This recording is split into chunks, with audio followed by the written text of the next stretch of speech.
শ্রমিকরা যদি ভালো থাকে তাহলে বাংলাদেশ ভালো থাকবে। আমরা জানি কৃষকরা যদি ভালো থাকে তাহলে এই বাংলাদেশ ভালো থাকবে। অর্থাৎ সাধারণ খেটে খাওয়া মানুষ যখন ভালো থাকবে তখনই এই দেশ বাংলাদেশ ভালো থাকবে। এবং সেজন্যই প্রিয় ভাই বোনেরা, আপনারা দেখেছেন, আমরা জানি, আমরা বিষয়টি সম্পর্কে ওয়াকিফাল আছি। এইখানে রাস্তা, ঢাকা শহরের বিভিন্ন রাস্তায় আপনারা দেখেছেন হকার ভাইরা ছিল, কিন্তু যানজট সহ সাধারণ মানুষের চলাফেরার অসুবিধার জন্য আমরা হকার ভাইদেরকে সরিয়ে দিয়েছি। আমরা দেখেছি যখনই বাংলাদেশ গণতন্ত্রের পক্ষে যাত্রা শুরু করেছিল তখনই আমরা দেখেছি এই দেশের শিক্ষা ব্যবস্থাগুলোতে সুন্দরভাবে ধীরে ধীরে শিক্ষার পরিবেশ ফিরে এসেছে। প্রিয় ভাই বোনেরা, বাংলাদেশ যখনই গণতন্ত্রের পক্ষে যাত্রা শুরু করেছে, গণতন্ত্রের পথে যাত্রা শুরু করেছে, আমরা দেখেছি ধীরে ধীরে বাংলাদেশ দেশনেত্রী খালেদা জিয়ার নেতৃত্বে বিশ্ব দরবারে এমার্জিং টাইগারের খেতাবে ভূষিত হয়েছিল। বাংলাদেশ যখনই গণতন্ত্রের পথে যাত্রা শুরু করে কিছু মহলের সেটি পছন্দ নয়, এবং সেই সকল মহল যারা চায় না বাংলাদেশের মানুষ তার ভাগ্য পরিবর্তনের জন্য পরিশ্রম শুরু করুক, যারা চায় না বাংলাদেশ পৃথিবীর সাথে পাল্লা দিয়ে সামনে এগিয়ে যাক, সেই মহল ষড়যন্ত্র শুরু করে অতীতের মতো।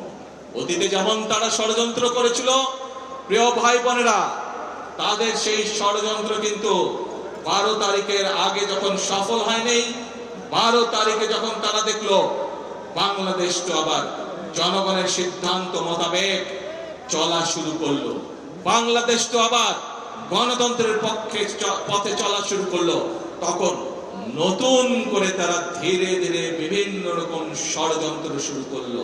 তারা চেষ্টা করছে এখন বিশ্ব দরবারে প্রথমে বাংলাদেশকে বিতর্কিত একটি অবস্থানে নিয়ে যাওয়ার জন্য। তারা চেষ্টা করছে বিশ্ব দরবারে বাংলাদেশ যাতে বন্ধুহীন হয়ে পড়ে, কিন্তু বিশ্ব দরবার দেখছে বর্তমান সরকারের পেছনে বাংলাদেশের মানুষের, জনগণের সমর্থন রয়েছে। বিশ্ব দরবার দেখছে বর্তমানে বাংলাদেশের যে সরকার, এই সরকার জনগণ দ্বারা গঠিত সরকার। বিশ্ব দরবার দেখছে বর্তমান যে বাংলাদেশ পরিচালিত হচ্ছে যেই সরকার দ্বারা, যেই সংসদ দ্বারা, এই সংসদ, এই সরকার জনগণের দ্বারা গঠিত সংসদ, জনগণের দ্বারা গঠিত সরকার।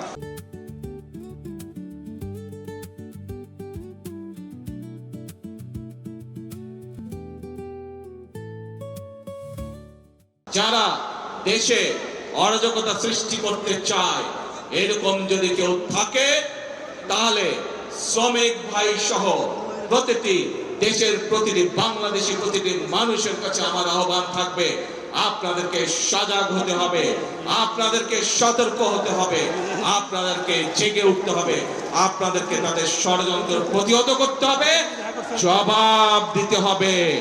যেভাবে আমরা স্বৈরাচারকে 17 বছর ধরে জবাব দিয়েছিলাম, আপনার খাতায় নাম লিখিয়ে আমিও দেশ গড়ার কাজে নিয়োজিত করতে চাই নিজেকে।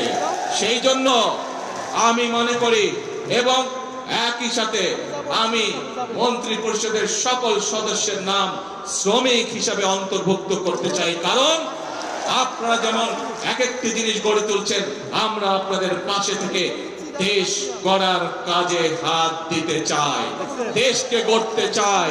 আমরা আজকে প্রত্যেকে এখানে প্রতিজ্ঞা গ্রহণ করি, আমরা আজকে এখানে প্রত্যেকে শপথ গ্রহণ করি যে যেই বাংলাদেশের প্রত্যাশা প্রত্যেকটি নারী পুরুষ প্রত্যেকটি মানুষের মনে রয়েছে, সেই প্রত্যাশিত বাংলাদেশ গড়ে তোলার জন্য আসুন আমরা প্রত্যেকে এক একজন শ্রমিক হিসাবে, দেশ গড়ার শ্রমিক হিসাবে আমরা নিজেদেরকে প্রস্তুত করব।